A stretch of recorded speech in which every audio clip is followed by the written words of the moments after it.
দেশের কোন লোককে দেখি না এই সারাদিন শুধু মিছিল মিটিং, কি ডেমনস্ট্রেশন কেউ বোঝে না। আপনি জাতিসংঘের সামনে হাজার হাজার লোক দাঁড়িয়ে আছে, ওরা বুঝতে পারতেছে না এটা কি মানে গাজার বিষয়ে আন্দোলন করছে না কি, ওরা বুঝে উঠতে পারছে না। অমুকের কেউ বলে ইউনুসের ফাঁসি চাই, কেউ বলে হাসিনার ফাঁসি চাই। এই ফাঁসিটা এখানে কে করবে? বাংলাদেশের ইস্যু বাংলাদেশে নিষ্পত্তি করতে হবে। এবার এখানকার ক্যারেক্টারটা হবে পলিটিক্যাল ক্যারেক্টার, পরিশীলিত এবং আন্তর্জাতিক মানসম্পন্ন, এবং এনআরবিদের যেখানে ডায়াসপোরাদের কি কি স্বার্থ সংরক্ষণ করা যায় সেই বিষয়ে। তাদের স্বার্থ নিয়ে কোনো আলোচনা নাই, তারা জাতীয় স্বার্থ নিয়ে আলোচনা করে, জাতীয় ইস্যু নিয়ে আলোচনা করে, যেটি বেসলেস, অর্থহীন এবং সম্পূর্ণ এনার্জি নষ্ট করতেছে প্রচুর। এই এনার্জি গুলো নষ্ট যাতে না হয় এটার জন্য বিএনপি কে যেটা কাজ করতে হবে, বিএনপি কে এই প্রবাসে বা বিদেশে যে রাজনীতিগুলো হচ্ছে এদিকে নজর দিতে হবে ভিন্নভাবে।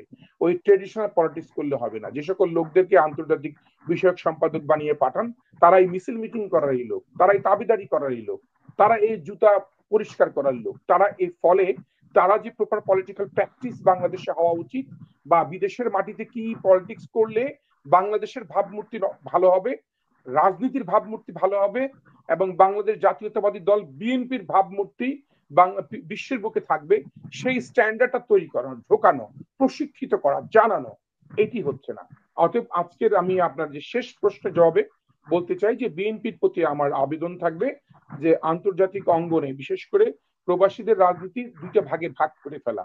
একটা হচ্ছে প্রবাসী কল্যাণ বিষয়ক সম্পাদককে দিয়ে প্রবাসী কল্যাণ বিষয়ে যে সকল কাজগুলো হয় সেগুলো বিভিন্ন এমবেসির সাথে যোগাযোগ করা, তাদের রাইটস গুলা, ইমিগ্রেন্ট রাইটস গুলা নিশ্চিত করা, সেটা কাজ করা। আর আন্তর্জাতিক বিষয়ক সম্পাদকদেরকে দিয়ে শুধু আন্তর্জাতিক অঙ্গনে বিভিন্ন দেশের সাথে মেইন স্ট্রিমের লবিস্ট হিসেবে কাজ করা, যে তাদের সাথে আমি আমেরিকার স্টেট ডিপার্টমেন্টের সাথে আমার কথা বলা, ফেডারেলের সাথে কথা বলা, যোগাযোগ করা, বিভিন্ন আইএনজিওর সাথে যোগাযোগ করা, জাতিসংঘের বিভিন্ন ডিপার্টমেন্টের সাথে কথা বলা। এগুলো কি জানে আন্তর্জাতিক বিষয়ক সম্পাদক ধরেন যে হয় বা যারা হয়, তারা তো জাতিসংঘ অধিবেশনে কয়টা প্ল্যানারি সেশন সেটাই জানে না, সেটা নিয়ে তাদের মাথা কামড়া নাই। আজকে বিএনপির কে কমিটি হবে, প্রয়োজনীয় কমিটি বিষয়ক সম্পাদক করা হোক, যে বিদেশে এসে কমিটি করবে। এই দুই তিনটা বিষয় ভাবা উচিত, ভাবলেই তাহলে আমি মনে করি একটা পরিশুদ্ধ রাজনীতি হবে।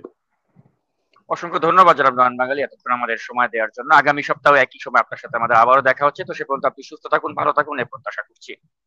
ধন্যবাদ আপনাকে এবং আপনার মাধ্যমে আজকে নাগরিক টেলিভিশনে